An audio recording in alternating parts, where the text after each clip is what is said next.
Hello, this is a video overviewing our syllabus. Again, welcome to Education 2201, Education for Exceptional Children. My name's Karen Ladendorf, Dr. Ladendorf. I go by Dr. Ladendorf, Karen, Dr. L, just not Dr. Karen, please. But this video is just going to quickly overview the syllabus. I know it might be a little wordy, but please take the time, follow along in your own copy of the syllabus through this video just to make sure we are all on the same page throughout our time together. Again, my name's Karen. The phone number, this is my office phone.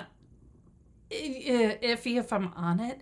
Honestly, my Google Voice number, my cell number, is the best way to get a hold of me, especially in text message. If you call, I will definitely answer during the day, but if I'm not teaching, evening calls can be a little iffy. I do have two daughters, and I'm either trekking them around to a gymnastics practice, a swim practice, who knows what practice. So texting me is the best way to get a hold of me if you need to. And as always, email. Email is phenomenal. But if you need like you have a quick question, need a quick answer, something quickly came up, please text me. My official office hours.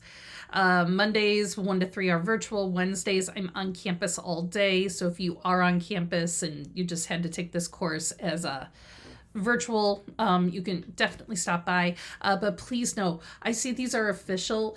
I have multiple hours available. I am available all day Monday, a little bit Tuesday afternoon, Wednesday obviously all day, a little bit Thursday morning and Thursday afternoon, and then again all day Friday. There is a calendar link sign up in Blackboard and in my email. Please use that if you want to meet. Don't think like these are the only times I'm available. And if none of the times in my calendar link work, please just let me know. I'm really flexible and can give a call in the evenings too if need be. I just gotta plot it out amongst, it might be in the car sitting at a practice. So I totally don't mind that. If you need time, I am there and available for you. This course, we are asynchronous. We do not meet online at all. So totally online.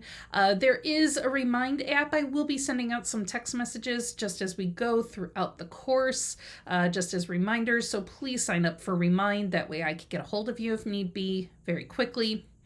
And if we ever need to meet via Zoom, I will have a Zoom link up.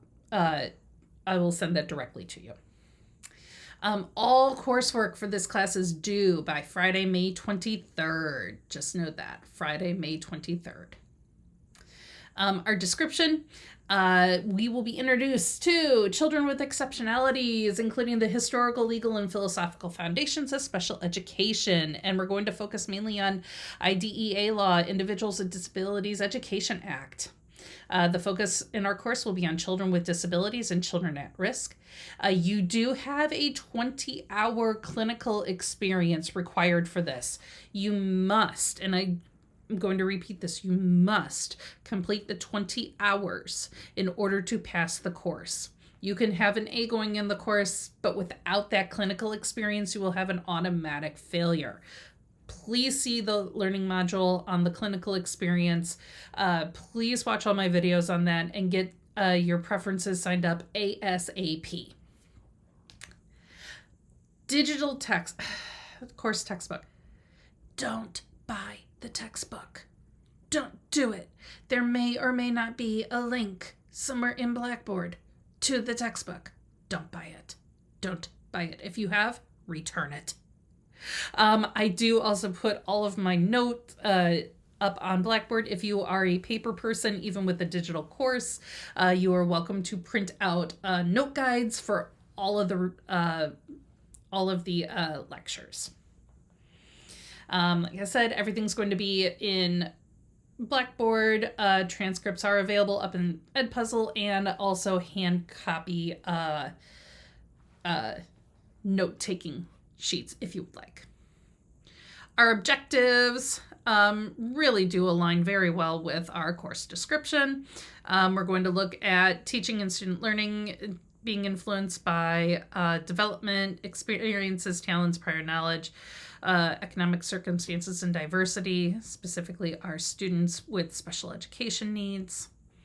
We're going to look at what impact learning, physical, emotional, cognitive, all these disabilities have on us, and specifically diving in depth to the IDEA law. We need to really understand that law, and everything goes back to that.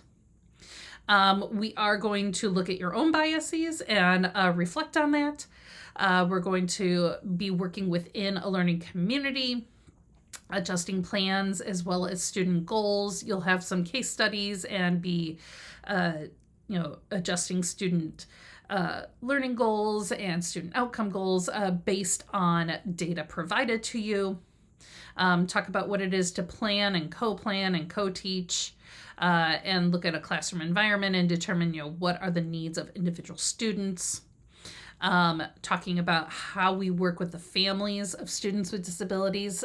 These can be very difficult situations, really emotional situations and times. So we will definitely talk about that. Look at strategies to work with these families, and then talk about the IEP plan as well as the 504 plan. And you'll be doing a lot of work in IEP and 504 land, creating some of these plans in our case studies. And as always, looking at the laws, reflecting on our own practice. You'll be doing a lot of self-assessment as we go and revising our practice.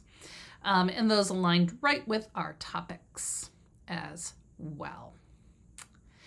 Some notes here. Weekly participation. I count the online lectures pretty much as your participation grade. Each one is worth, I think it's 20 points.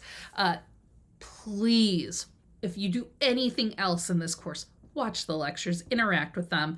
I do see the feedback, and I do respond to any questions that you post in Edpuzzle, because I read each and every one of your responses. It tells me how you're learning, especially at a distance. So please watch the lectures, go through them. I try to make them somewhat as entertaining as possible and throw my own sense of humor in there. I apologize if it's quote from my own children, cringe.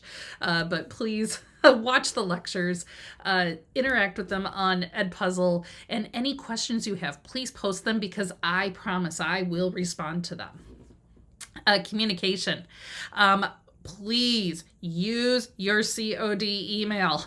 Check Blackboard and your COD email regularly. I will be posting updates in Blackboard typically once a week, more if need be.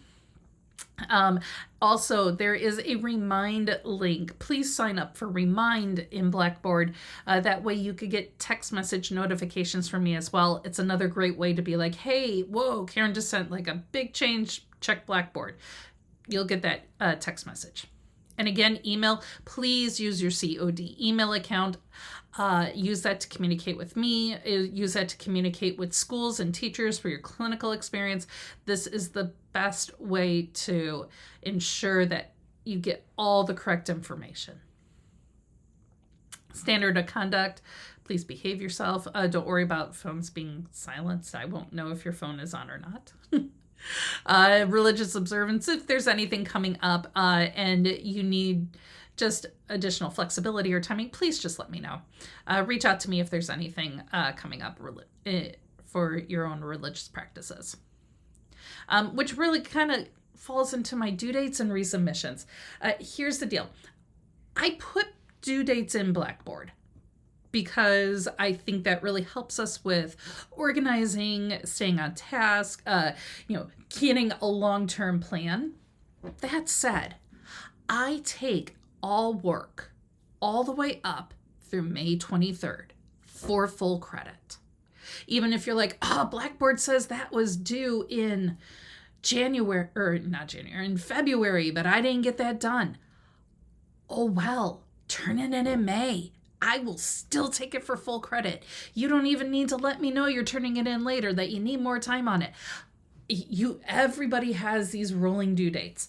I'm not going to put any zeros in for missing work until the end of April. That way in the end of April, you'll see, this is what my grade will be if I don't get this work in. So everything's just going to sit available. And even once that 0 is in, you can still submit it for full credit. I do not take off late points. I refuse to do that. I understand life happens. My life happens. Please just do the work. I don't care. If you work ahead, if you're behind, it does not matter.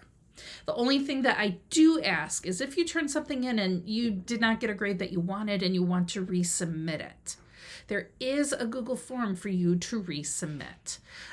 You'll resubmit the assignment via Blackboard and fill out that Google form just so I know, oh, they resubmitted that. Otherwise I see it and I'm like, wait, I graded that. Oh, that's what I'm looking for. So please fill out that form if you need to resubmit something. But otherwise, please just know that you don't have to skip an assignment just because you missed the suggested due date. I need all work in by Friday, May 23rd that evening so I can deep dive and finish grading everything very quickly after that.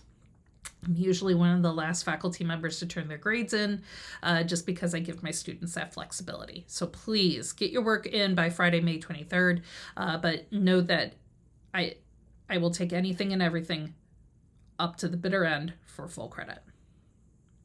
Last day to withdraw from the course is Saturday, May 26th. Do you have a discussion with me? If you think you need to withdraw, just let me know. Incompletes. If you need an incomplete, it really is because you need to finish up the clinical experience. You have to have at least a C going in the course, and your clinical experience has to already be going, or we have to have a placement ready to go to get that incomplete.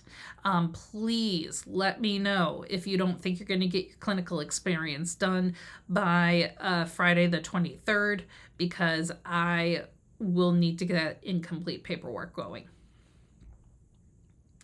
Academic integrity, the more you put into a course, I truly believe, is the more you get out. If you plagiarize, if you cheat, if you it's your own education that you're really harming. And in this course, that there really is no way to, quote, cheat. Our tests are not really tests, they're checks for understanding of the law. And if you have to look up the info, I'd prefer you to look up the info. So COVID, if something comes up and you get seriously ill, COVID or something else, please let me know and we can reach out to Access and Accommodations, not just for my course, but for all courses. Which leads us to Access and Accommodations. You do need to resubmit to Access and Accommodations each semester. So if you have an accommodations letter, please make sure that is still active with Access and Accommodations, and please email that to me. If you don't have an accommodations official letter, but you do need some additional help or support, please let me know. My job is to help you and ensure you are successful in this course, not to harm you. So please reach out if you need any added support. We won't have any math in this class. I'm not a math person. I did not teach math for a reason. But if you are in a math course and you need some assistance, please see the Learning Commons for their math assistance. It is phenomenal. Same thing with tutoring. There are tutoring assistants for all the different courses across campus, again with the Learning Commons. Writing, reading, speech. We will have some reading. You won't have a specific presentation or really in-depth writing. I know in the past I had a research paper, but I have since taken out the research paper this semester. So if you just feel that you want to take some of our work to Learning Commons, absolutely, please do. But if you need it for any of your other courses, please know that they're there for you. Center for Student Success will be reaching out if you need any help or assistance, especially with offering help with courses, making sure that you have all the resources you need, and picking the right classes. Title IX is available here, for the moment. Yes, Title IX is a federal guideline for us.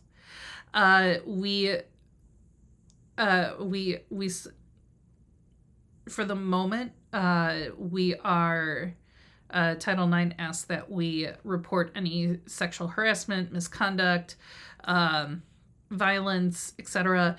We are getting some just conflicting changes to title. We're not sure. So this language may change in the future. Just know we have a new federal administration and that changes things.